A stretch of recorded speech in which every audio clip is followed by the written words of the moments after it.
on its 9th flight test. Not tracking any issues. We are excited to watch Starship do its thing today, make it halfway around the world, and test a lot of those critical in-space maneuvers and operations that will be vital for the program's continued operation. So, Dan and Jesse, we can't wait for liftoff.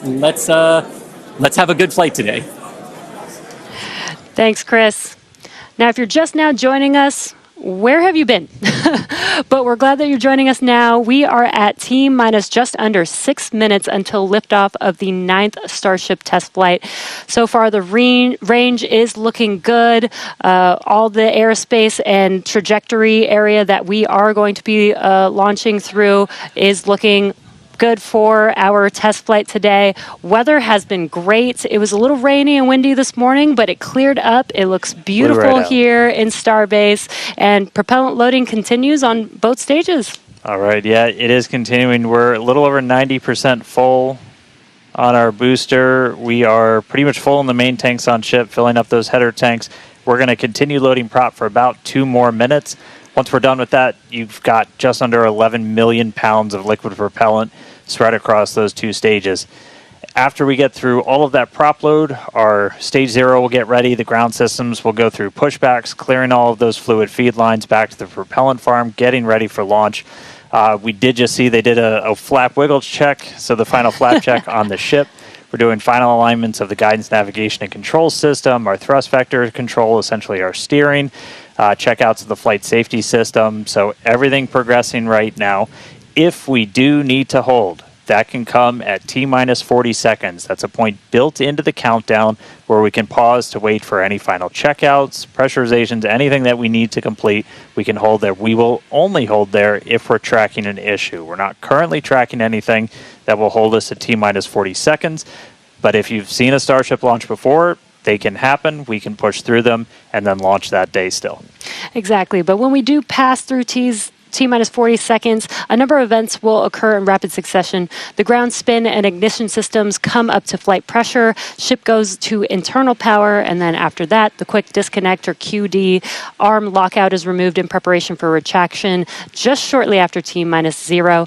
And once we pass T-minus 40 seconds, we do still have the ability to recycle the count under certain conditions back to T-minus 40 seconds, and then hold there to assess what happened and see if we can proceed again back down to T0. Yeah. There are a couple of things, kind of gates in that timeline that if we pass through that and we hit a hold, we'd have to scrub for the day. One pretty visual one will be if the water starts flowing for that deflector system that's underneath the launch mount. That happens right at around T-minus 10 seconds. For flowing water, we can't turn it off after it starts, and if we hit a hold, we're scrubbed for the day. We would need to refill those water tanks. We would also at that point need to refill all of the propellant tanks, as 11 million pounds of propellant is a whole lot.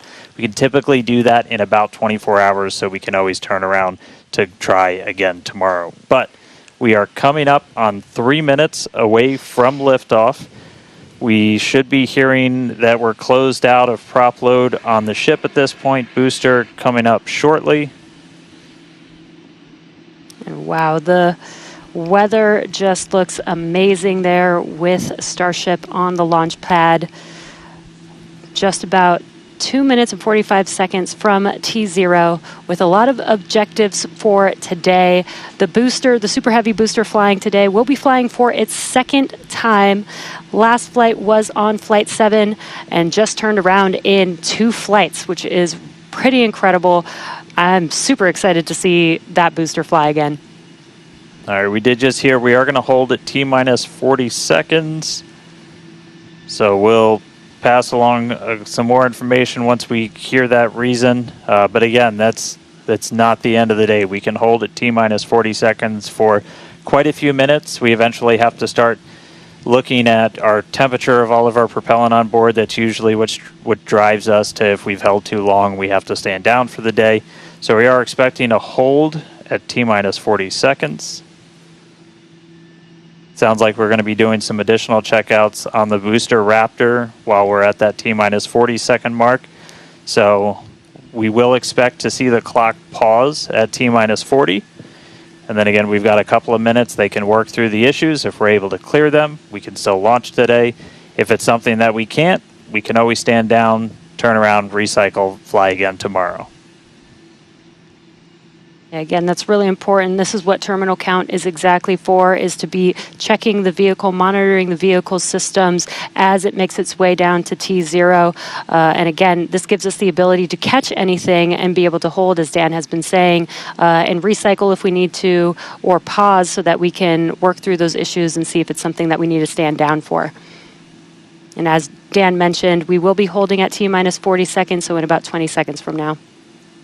Yeah, so we'll hold there, and they'll work through these final checkouts on, sounds like just one of those Raptors on the first stage on Super Heavy, which, as you said, we're reflying it for the first time. 29 of those 33 engines have already been used in a launch, one of which has already launched Twice, and we'll go for and its is getting ready for its third time. Right. And you just heard our flight director for the day, Joe Sliker. He just shared that we are going to hold at this T-minus 40 second mark. Keep an eye on one of those Raptor engines on booster.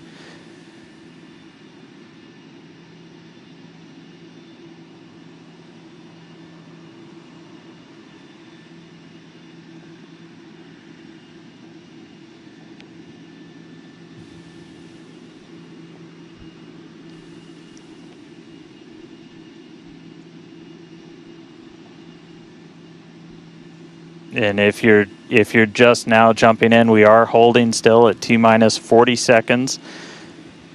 Watching one engine, waiting for temperatures to kind of get to a zone that we want them to on one of the engines on the booster, on the Super Heavy booster, getting ready for its second ever flight.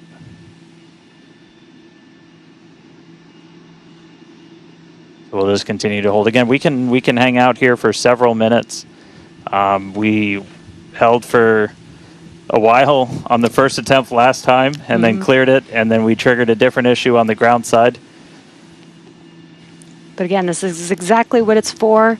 This gives us the best chances at success. And the clock is rolling. There we go. All right. T-minus 30. Let's listen in. Watch that first flight proven Super Heavy. Get ready to take off from Starbase.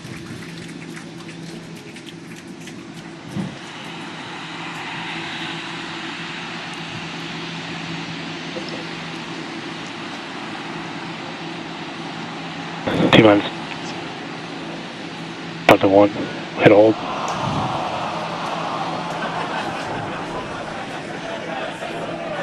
We did have a hold, and looks like the clock jumped back to T-minus 40 seconds.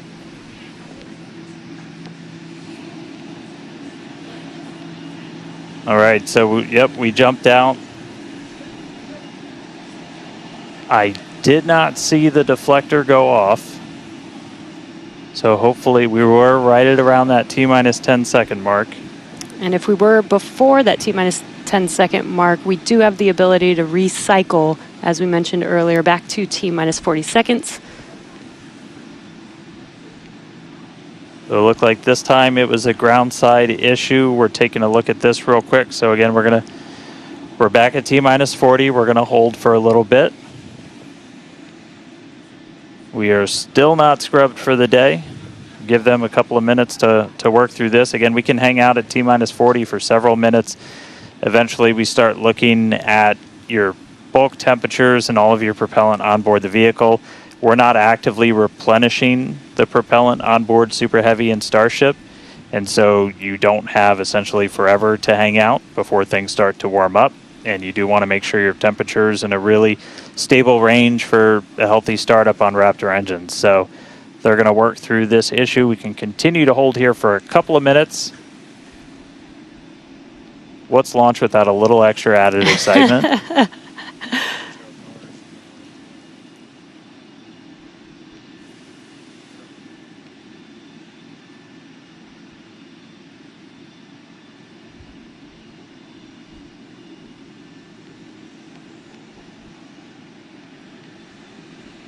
All right, so cumulatively, we've held for a little over 3 minutes between the two holds.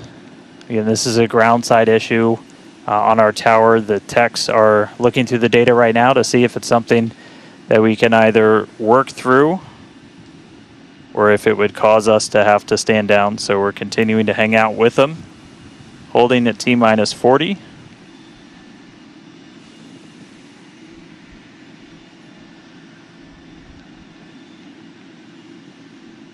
If you're just joining us, we did initially hold at T-minus 40 seconds. We continued the count, but recycled before we got to T-minus 10 seconds. And so we're back at a hold at T-minus 40 seconds, waiting for more information. The team is checking out to see if we can continue today.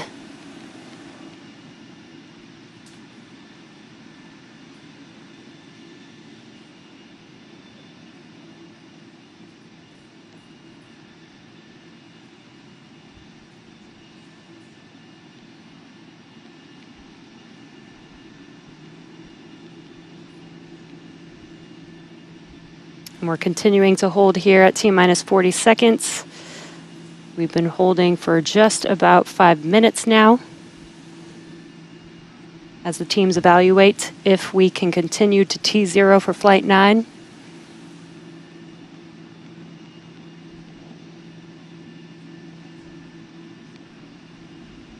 All right, so it sounds like we're coming to a resolution.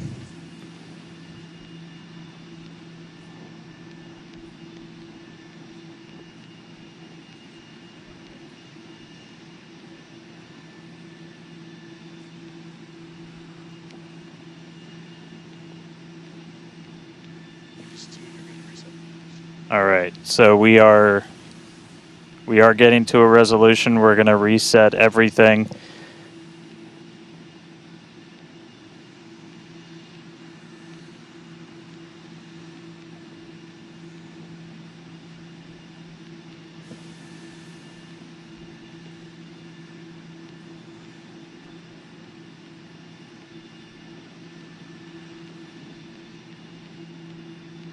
All right, so we're going to see the clock. It is now rolling.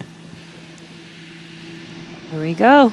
We saw an issue with that quick disconnect to the ship. There is a chance that automation will kick us out again if we encounter the same issue.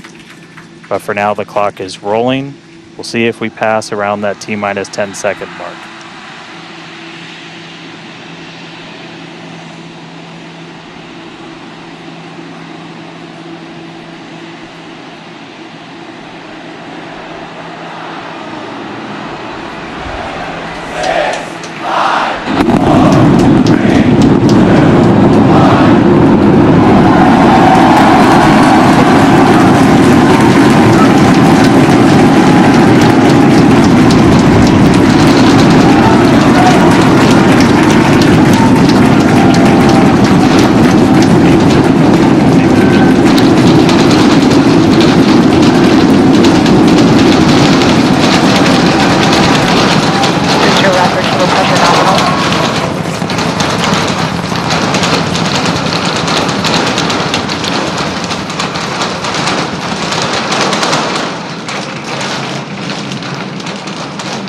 T plus 40 seconds, it's one hell of a sight from here. We see it arcing right over top of us. We see 33 out of 33 Raptor engines lit on Super Heavy as it starts to ascend skyward.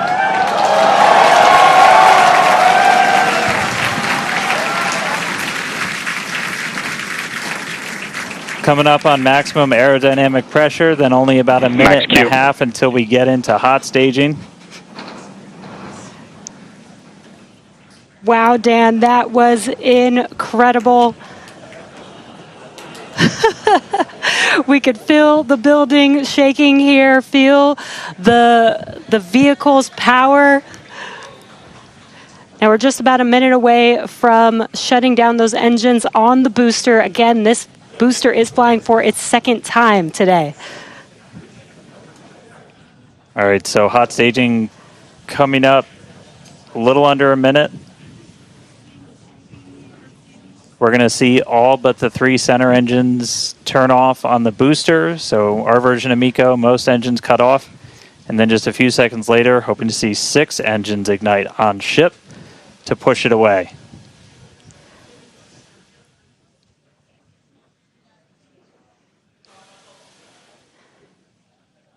All right, hot staging, about 30 seconds.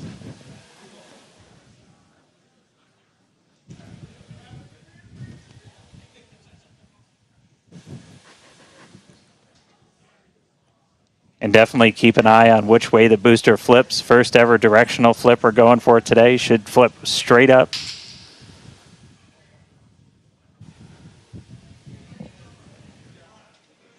See those engines powering down? Booster engine cutoff. Ship ignition.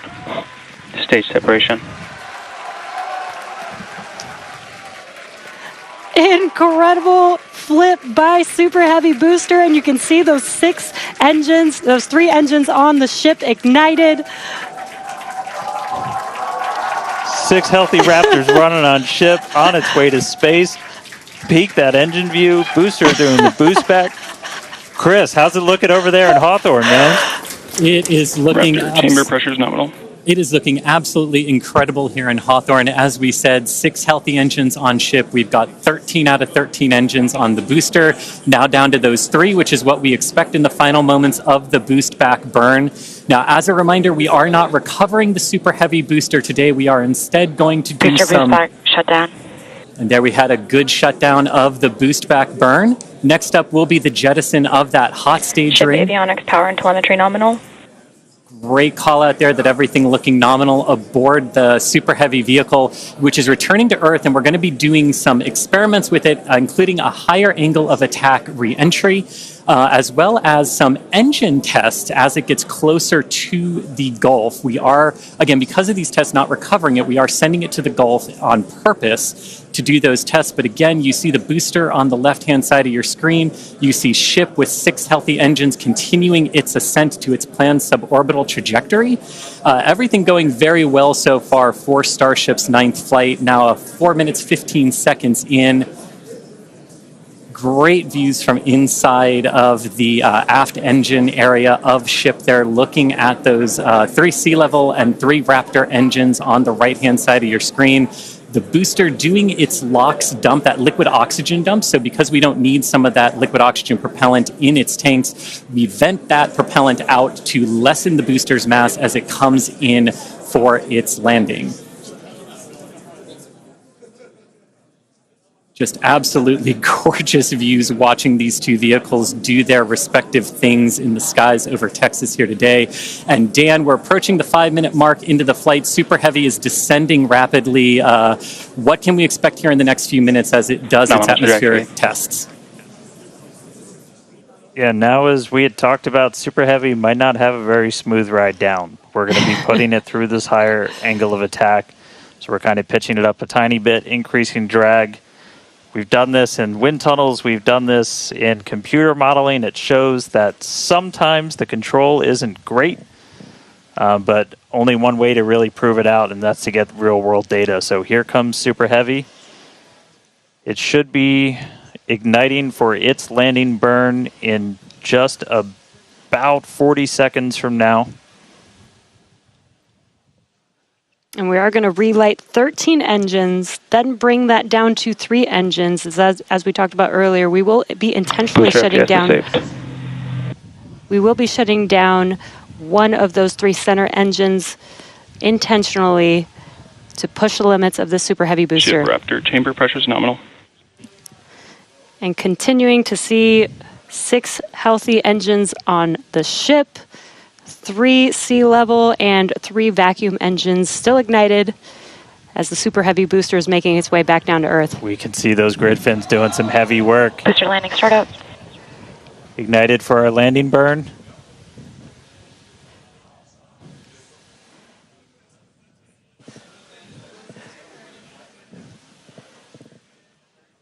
It may have ended with that landing burn. Does look like we lost telemetry from the booster once we started into that landing burn. Did you hear confirmation that the booster did demise? So the booster's flight ending before it was able to get through landing burn, but again, we are not bringing that back. We were expecting it to make a hard splashdown in the Gulf. We were getting live data back the entire time through that high angle of attack flight, so that was something that was really vital for us to get during this reuse. First free flight of booster in the books. All right, ship has about 2 minutes left. In about 2 minutes, we expect all 6 Raptor engines to shut down. That will be SECO, basically second engine or second stage engine shut off. And these are some incredible views, Dan, from the aft end of the ship, watching as the engines stay ignited with the Earth in the background. As always, the Starship avionics team, the techs. I think we just heard the booster. But all right, we got about a minute left into this burn. All eyes definitely on ship as we get through the final stages into its ascent. We're expecting it to start to cut those engines off in about 45 seconds.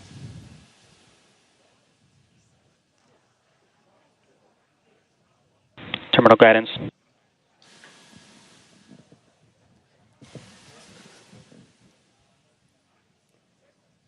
All right, just about 30 seconds to go.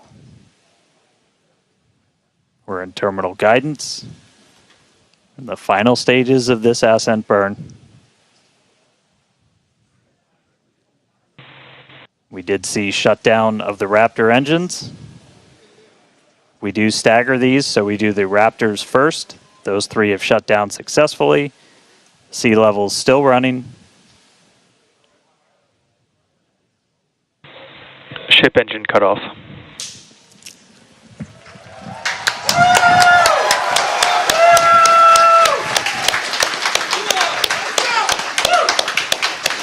Ship engine cut off, the 3 most beautiful words in the English language. And great call out that we had nominal insertion.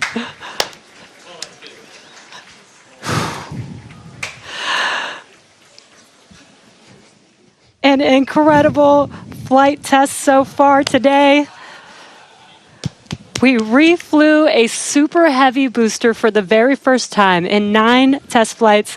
Ship is in its orbital trajectory. Again, it's going to remain suborbital for its mission today.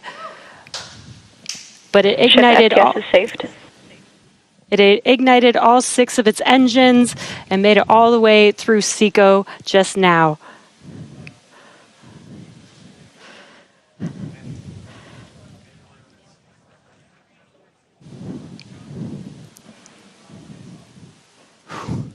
What a moment. Incredible. All right, but I mean, that's still lots to come for the rest of this flight. Per usual, I need to collect myself. Hey, Chris, how's it going over there in Hawthorne, man? How's everybody doing? I think the elation and the excitement and the happiness at what we just saw achieved carried through across all of our sites. What an incredible view to see Starship back orbiting the Earth just under 11 minutes into our mission. Absolutely exciting to see all of this, and super pumped especially to see all of the team's hard work in action here today. As guaranteed, it has been an exciting evening so far for Starship's 9th test flight. We lifted off a little bit after 6:30 p.m. after a couple of holds that were triggered at the T-minus 40-second mark, but we were able to clear those, one on the Raptor, one on the tower, and we were able to lift off successfully from Starbase. 33 out of 33 Raptor engines lit on the Super Heavy, all 6 engines lit on ship, bringing it to its planned suborbital trajectory around Earth. But as Dan said, we've got a lot still coming up in our flight sequence. So coming up at about T plus 18 minutes, 26 seconds, we'll have the first deployment of simulated Starlink satellites planned from Starship. That will be followed at about T plus 37 minutes and 49 seconds by the relight of a single Raptor sea level engine in space. This is going to help us gather data on our ability to do a deorbit burn for future Starship missions that will go orbital. And then, of course, one of the biggest tests yet to come is the new heat shield modifications to Starship.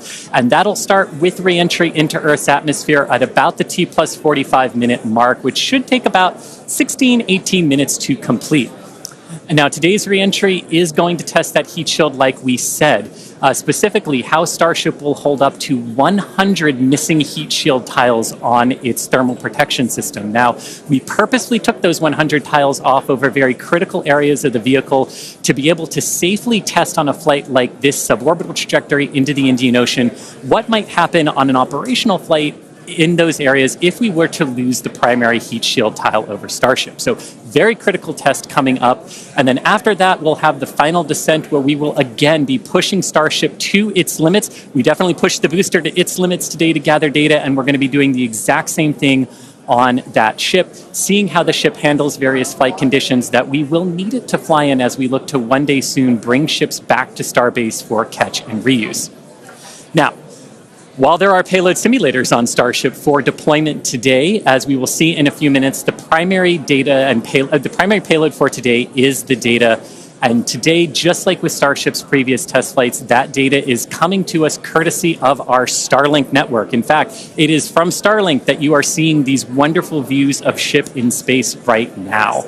So, and I can't wait to see Starlink really provide those epic views and that data transmission during reentry, which is very, very critical to getting that data during reentry. So, Dan and Jesse, it's been an exciting day so far. There's more to come as we get ready for Starship's first ever payload deploy. What can we expect next here in the next few minutes?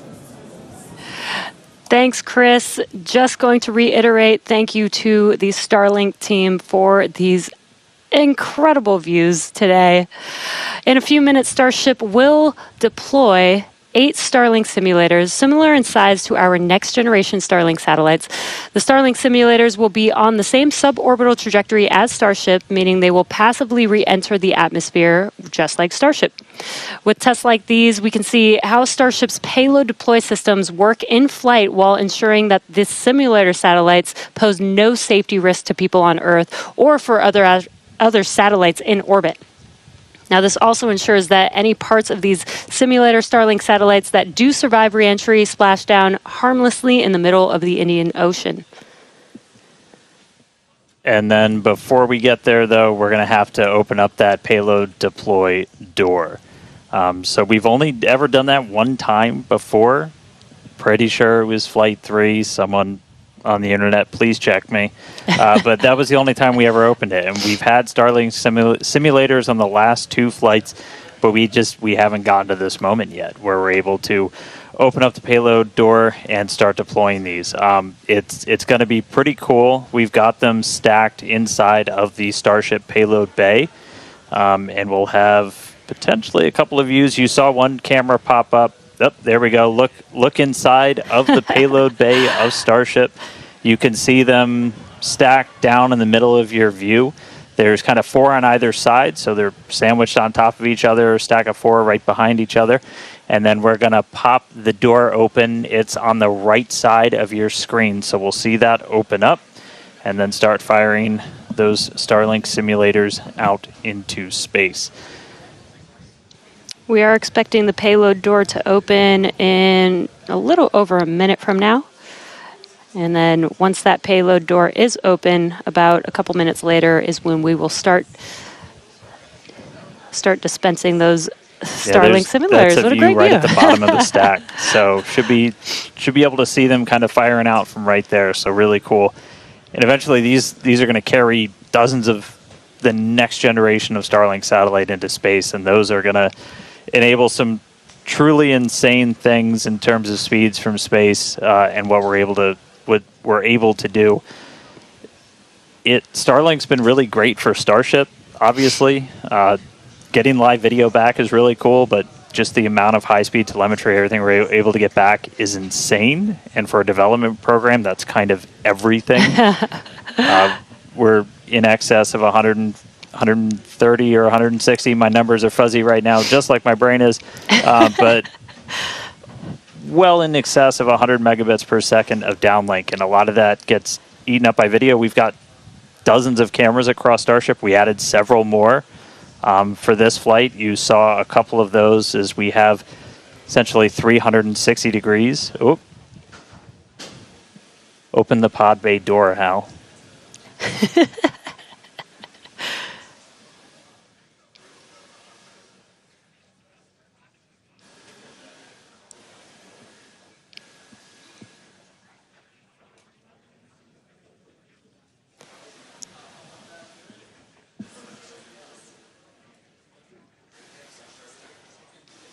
Now we are expecting the payload door to open any moment now, so we're watching out for that.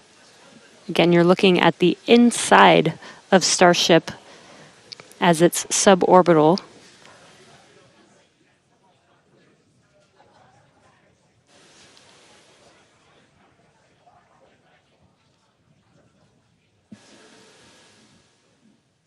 Well, we heard the door open was in progress. It was unable to actuate all the way open, so they are going to close it back up. Hal told me no. He said, I'm sorry, Dan. Can't do that. Looks like we won't get the door open today. But that's okay. This is obviously a test we want to be able to do before we're deploying full-on Starlinks. But the real focus for this, now that we are in space, is getting to that reentry. That is the most critical phase of Starship that we still have to prove out.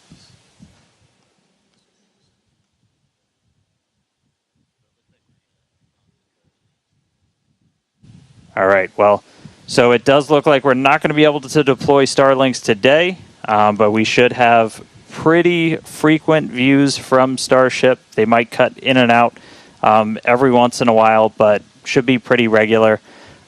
We are in darkness right now, so might be a lot of black, but the cool part is when we get to reentry, it's going to be daytime.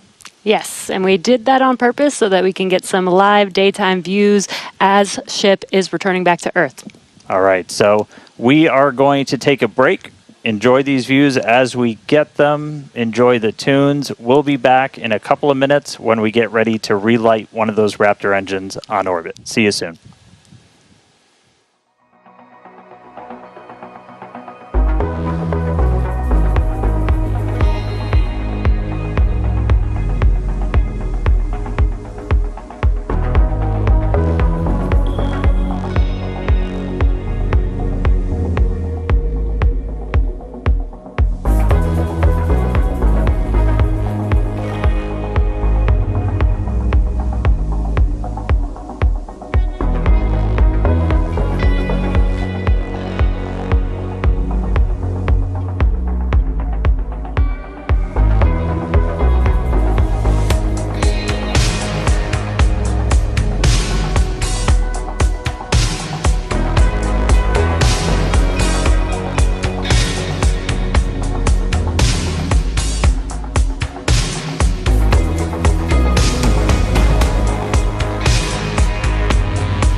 All right, if you're just tuning in, we are about 30 minutes into today's flight test, and the ship is on its suborbital trajectory. As you can see in some of the views and from some of the telemetry, we are in a little bit of a spin. We did spring a leak in some of the fuel tank systems inside of Starship, which a lot of those are used for your attitude control. And so at this point, we've essentially lost our attitude control with Starship. We are still on a path toward re-entry. We are suborbital, so no matter what, we are going to enter. However, this lowers the chances for it to be a controlled re-entry.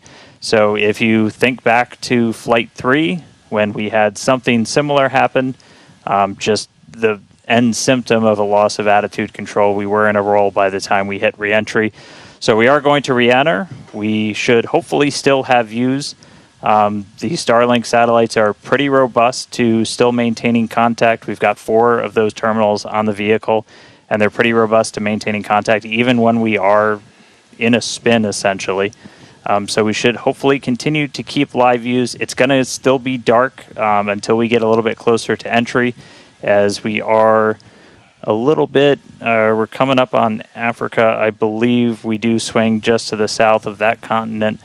And by the time we start heading out over the Indian Ocean, we'll start heading into a sunrise. So, not looking great with a lot of our on-orbit objectives for today, where we were hoping to do the PES deploy and relight an engine, and then really importantly, get into that controlled entry to really put the heat shield through the ringer.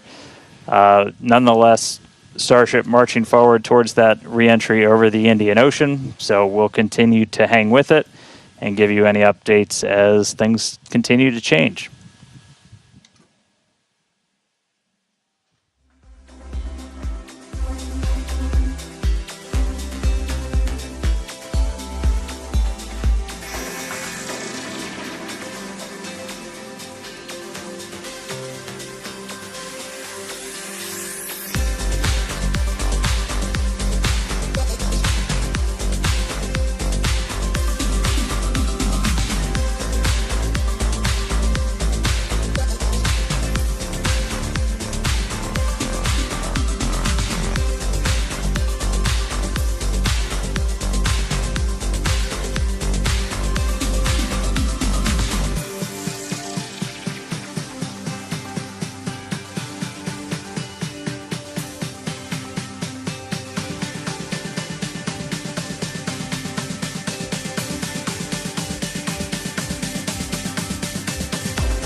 All right, so 36 minutes, 15 seconds into today's flight tests. You're seeing some flat movement here on the ship.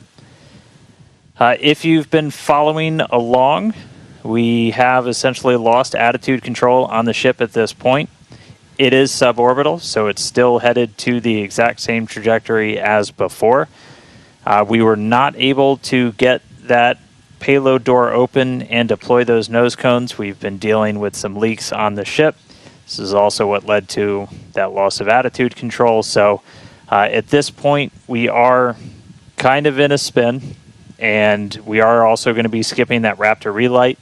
If you've followed through the history of Starship, something similar happened, different cause, but same symptom back on Flight 3, where we weren't able to maintain attitude control in orbit.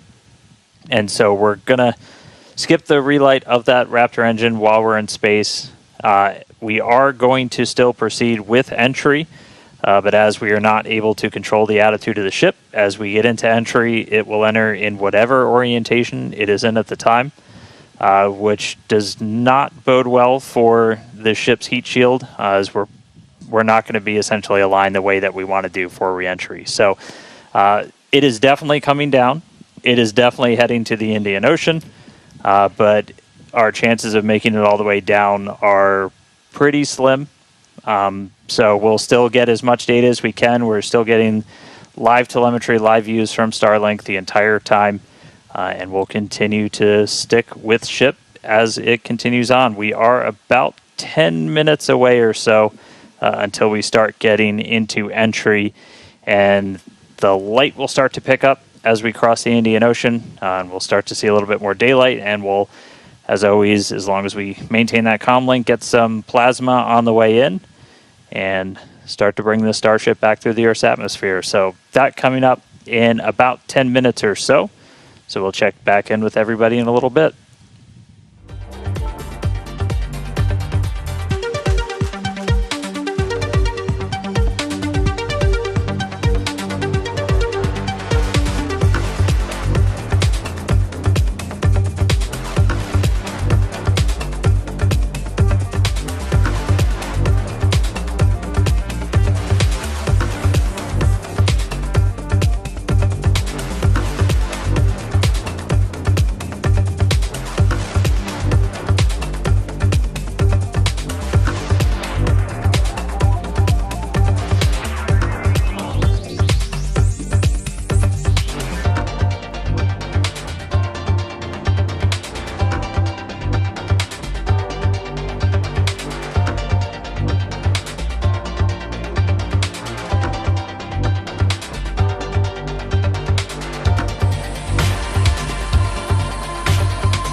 All right, so we are 42 minutes and change into today's flight test. You're seeing the light show start as Starship is getting closer to its reentry. If you're just tuning in, we were able to successfully make it to orbit, run into a couple of issues as we've coasted to our entry point over the Indian Ocean.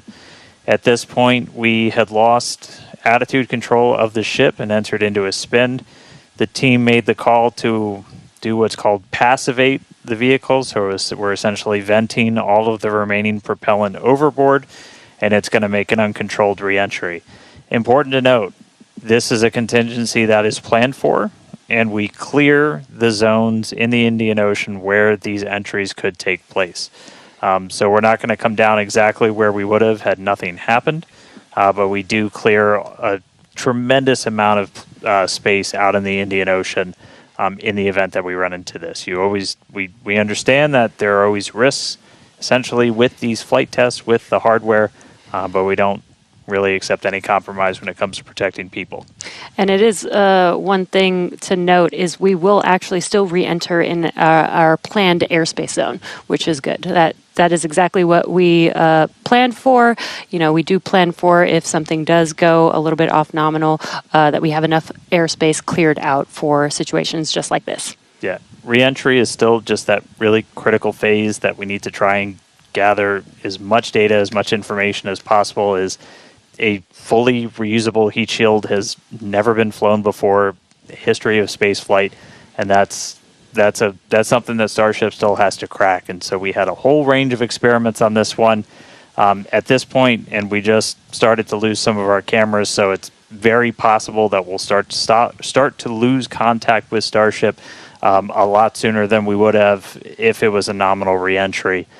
So we are expecting it to break up essentially on its reentry over the Indian Ocean. So not able to do a lot of our on-orbit objectives today, but just the fact that we, got it into space was just a really big moment for a lot of the team.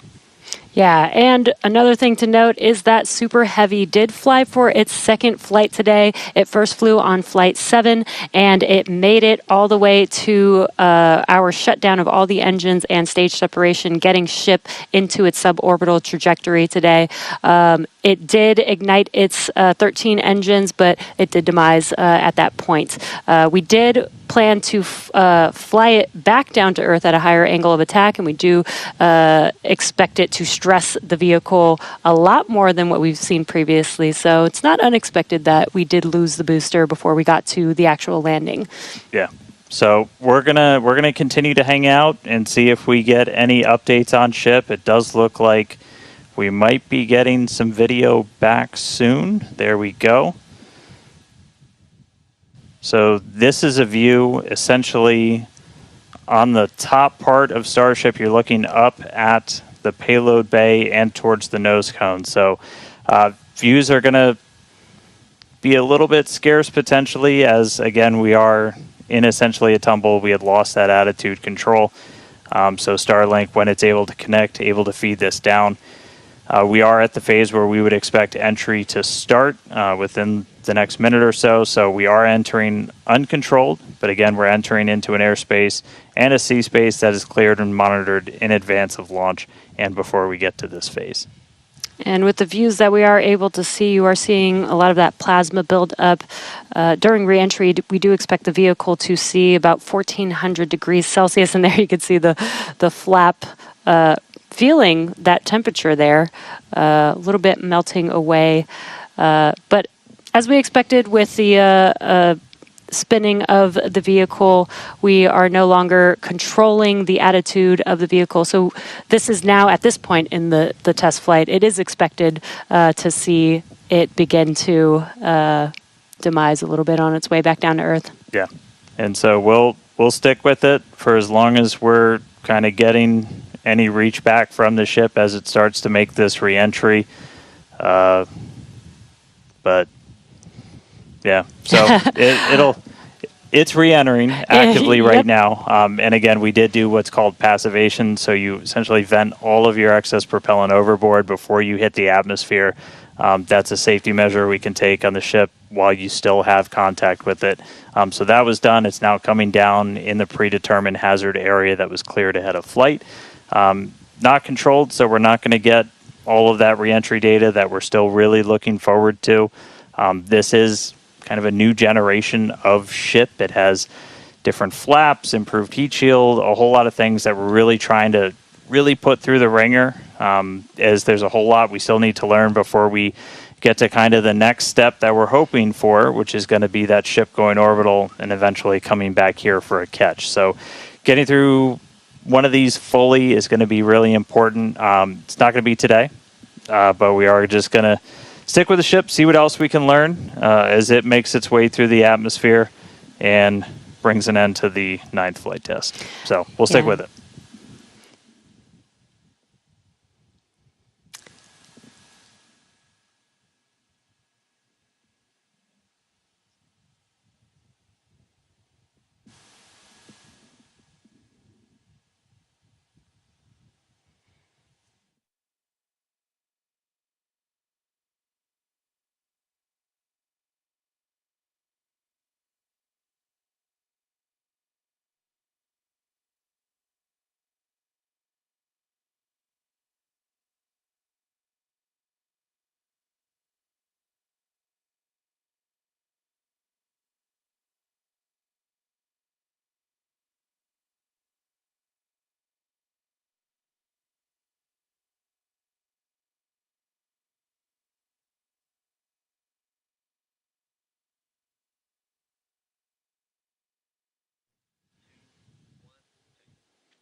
If you're just now joining us, we did have an on-time liftoff from Starbase Texas at 6:30 p.m. Central Time of the Flight 9 vehicle.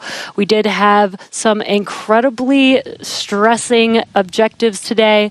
The Super Heavy booster flew for its second flight. It first flew on Flight 9 and made its way to take ship all the way up to stage separation, doing its second flight ever, which is pretty incredible. We did lose the booster on the way back down, as we did fly it back down at a higher angle of attack. So as expected, we did have it demise on the way back down. Yeah, we were able to get all the way to that landing burn, though. So we made it through that higher angle of attack. So a lot of great data that's going to help us improve those future booster flights. Yeah, we did do the directional flip, and it worked. Yep. It was actually Flipped a great right view direction that we saw. And then ship continued, 6 healthy Raptor engines in the beginning of its flight, making it all the way to SECO and coasting for quite a while. We made it to the expected time that we would open up the payload door. Unfortunately, the door did not open as we expected it to, so we did not deploy the 8 Starlink satellites. Yeah, we ran into a couple of issues once ship got there, but I can tell you it was a pretty crazy moment for a lot of the people that were standing here for ship to make it there. It's been a couple of flights, but it was really exciting to see. Ran into some issues on orbit. We weren't able to deploy the Starlinks. We eventually lost attitude control, dealing with some propellant links inside of the ship. And we did lose attitude control. And just to confirm, we did lose contact with the ship officially a couple of minutes ago. So that brings an end to the 9th flight test. So still a lot of work to do, but really big moment. Chris, how's everybody doing over there in Hawthorne? What's the vibes, man? Yeah, I mean, it's a test program, and that's what we're here to do. We're here to learn, and that was definitely the vibe and the atmosphere here at Hawthorne. Would have been great to see ship get all the way through its objectives today, but with all of that data that came down through the Starlink system, we're definitely going to learn it, and we're definitely going to fix that and push forward.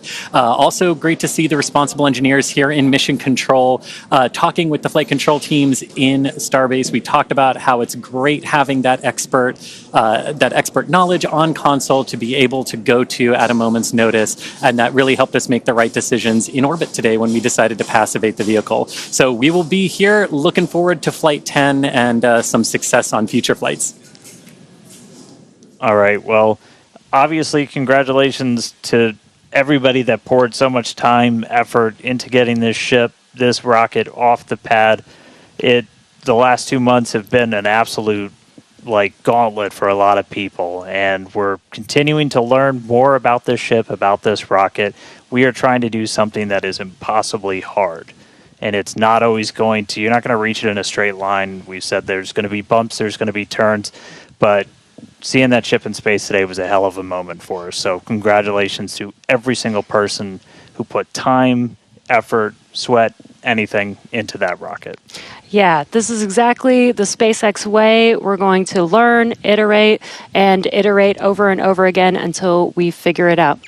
So thank you to everybody for tuning in. Thank you for the fine people of Cameron County, including the residents of the newest city of Starbase, as well as the Coast Guard, Federal Aviation Administration, Government of Mexico, as well as the Australian Space Agency. All right, now, this is not the end. We're going to have a whole bunch of cool liftoff stuff, so be sure to follow us on X at SpaceX for more, and we will see you back here for Flight 10. Thanks for tuning in.